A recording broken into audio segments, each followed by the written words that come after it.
Hello everyone. So the next is we need to initialize the Bedrock client.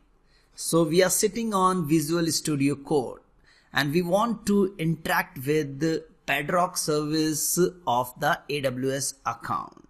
So very first step, you have to create a client connection. And this time I'm going to use a function to define or initialize the Bedrock client. And why we are using the function?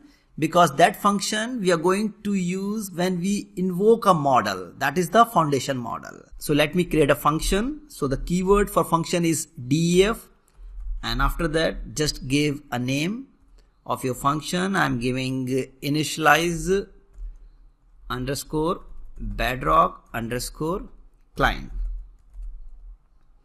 and open and close bracket, enter, and return. And after that you have to provide the command. So if you are not aware, just go to the Google and here search with AWS Boto3 Bedrock runtime, and this is the official website, and here we have the Bedrock runtime and this is the command. Just copy this command and come back to your Visual Studio Code and paste this one.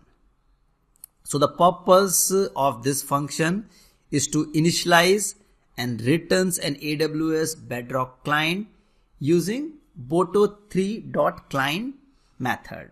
So how it works? So basically Boto3.client, and in the bracket you can see Bedrock-runtime. So this call creates a client for the Bedrock runtime service, which is used to interact with the AWS Bedrock. And from AWS Bedrock, we can interact with the various foundation model. And here the function returns this client, which is later used to invoke a model.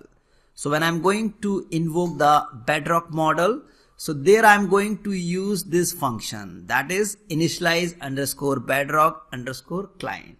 So that's all. We'll see you in the next lecture.